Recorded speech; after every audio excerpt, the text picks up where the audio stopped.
Assalamualaikum warahmatullahi wabarakatuh. Di sini saya akan mempresentasikan hasil dari proposal saya, yakni yang berjudul Business Plan Kentang Crispy. Perkenalkan, nama saya Dewi Asmarani dengan NIM 210.102.0068 dari Prodi Akuntansi Universitas Muhammadiyah Lamongan.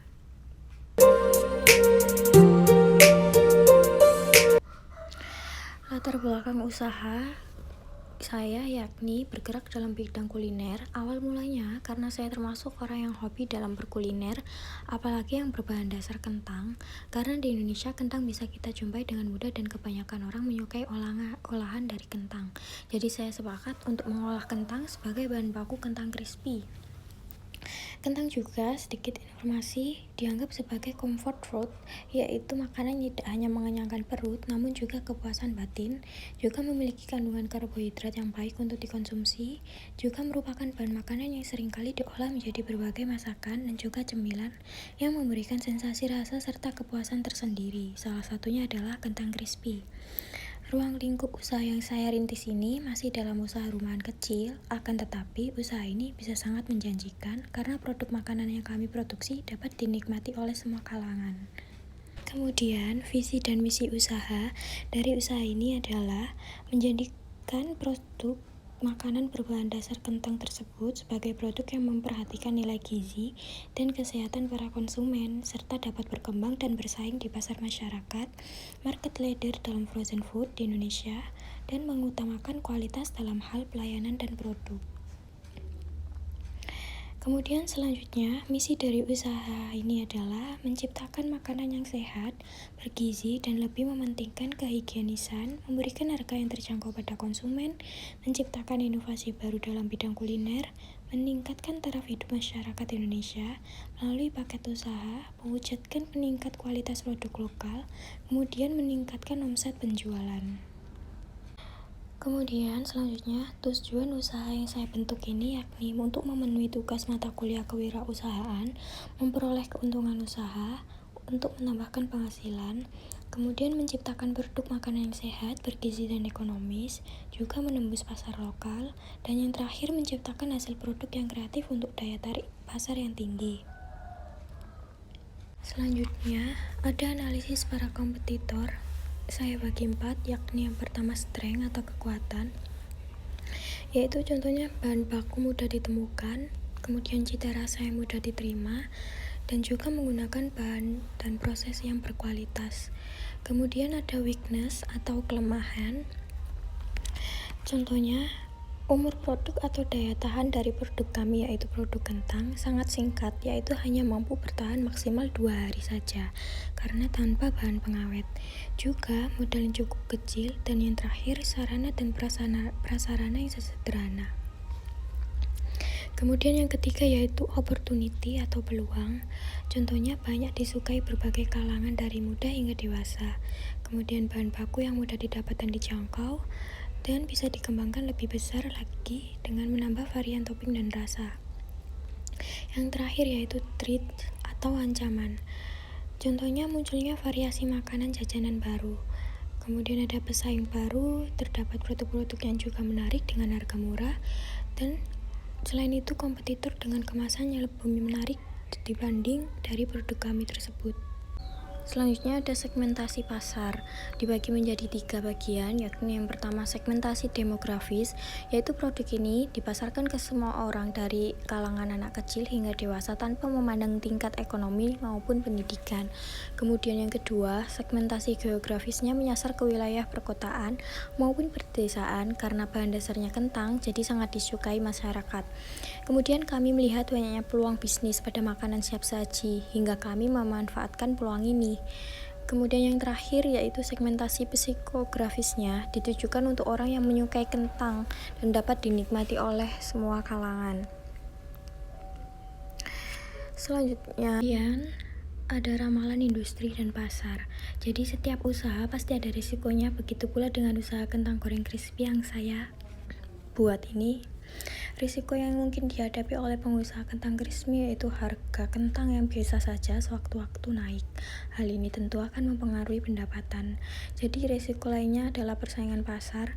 Semakin hari semakin banyak orang-orang yang menjual variasi kentang goreng.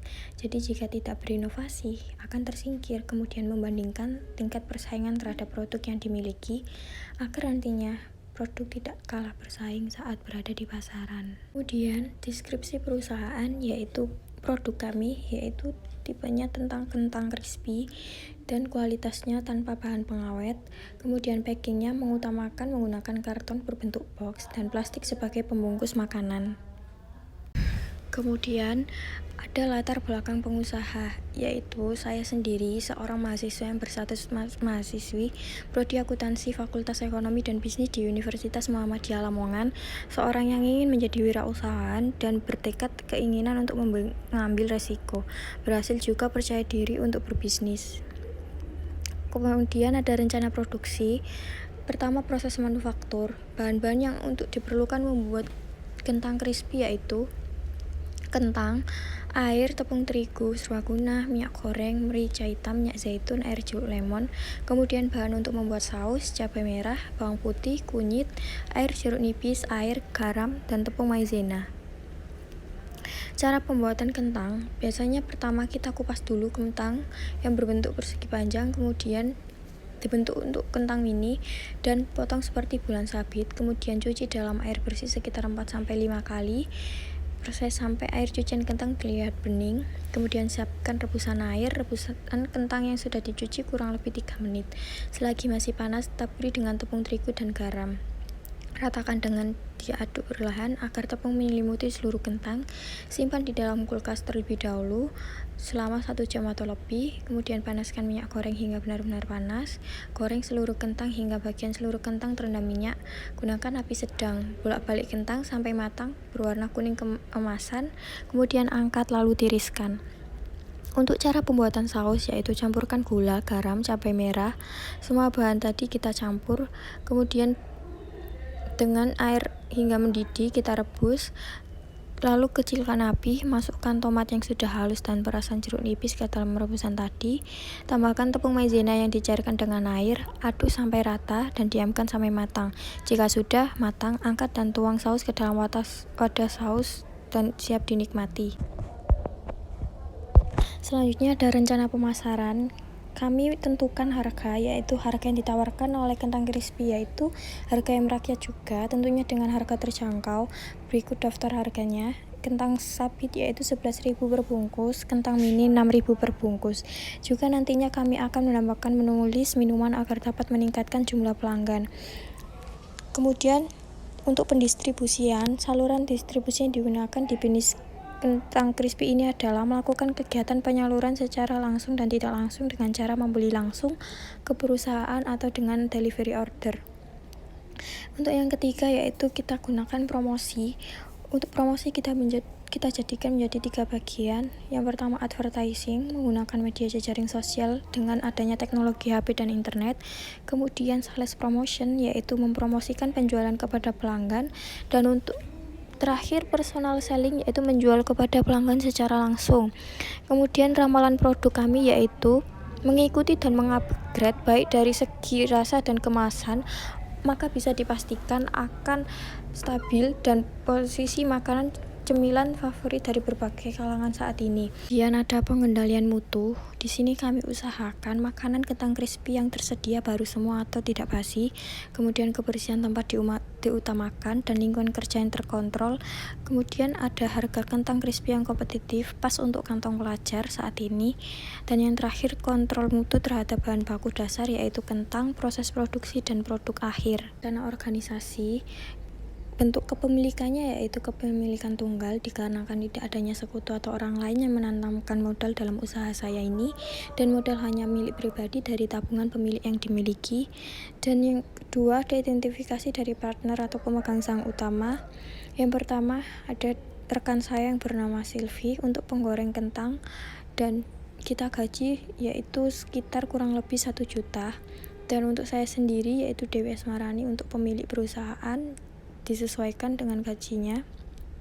Dan untuk rekan saya yang selanjutnya yaitu bernama Afi, bertugas untuk pengupas kentang dengan gaji kurang lebih 600.000.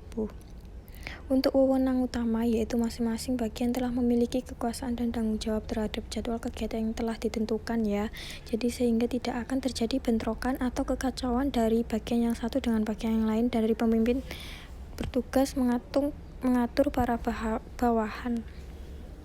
Untuk yang selanjutnya yaitu latar belakang dari tim manajemen kami yaitu tenaga kerja tersebut yaitu suatu komponen pada unit usaha tertentu yang merupakan penggerak dari seluruh unit kegiatan karyawan di bisnis kami, datang dari latar belakang pendidikan yang memang berbeda-beda. Kebanyakan dari karyawan yaitu tidak memiliki lulusan pendidikan, hanya memiliki lulusan pendidikan bekerja di bagian pencatatan, itu pun paling tinggi lulusan SMK SMA, dan masih ada yang sedang kuliah. Sebagian besar karyawan juga berasal dari beberapa teman dekat saya, kemudian kami rekrut untuk kerjasama, dan mereka disiplin, tanggung jawab, dan kerjasama sangat dianjurkan pada semua karyawan demi terciptanya etos kerja yang tinggi. Lalu untuk peran dan tanggung jawab anggota organisasi, manajer berperan dalam memimpin dan mengatur para karyawan dalam perusahaan untuk memajukan usaha, juga bertanggung jawab atas maju mundurnya perusahaan, dan karyawan bertugas melaksanakan perintah pimpinan atau atasan sekaligus memberikan masukan tentang bagaimana cara yang lebih baik untuk memajukan perusahaan ini. Dan yang terakhir yaitu penilaian resiko. Dalam evaluasi ini kita sudah mengevaluasi kelemahan-kelemahan bisnis kami. Dalam sebuah usaha tentunya tidak selalu terjadi kesuksesan, tetapi ada juga suatu kegagalan. Kegagalan tersebut yaitu merupakan sebuah kelemahan dalam perkembangan perusahaan. Maka dari itu, pihak perusahaan harus bisa mengevaluasi dari kelemahan itu dan harus menganalisis untuk menemukan cara terbaik untuk mengatasi kelemahan. Salah satu kendala atau kelemahan yang terjadi dalam perusahaan kami yaitu kurangnya modal yang membuat perkembangan perusahaan kami sedikit tidak berjalan dengan lancar. Selain itu, persaingan antar toko kuliner dan pendistribusian di sekitar wilayah juga mempengaruhi. Adapun kelemahan lainnya yaitu harga bahan yang selalu mengalami naik turun, adanya persaingan dengan usaha yang sejenis, penghentian izin, kacaunya distribusi, dan tidak tercapainya target produksi.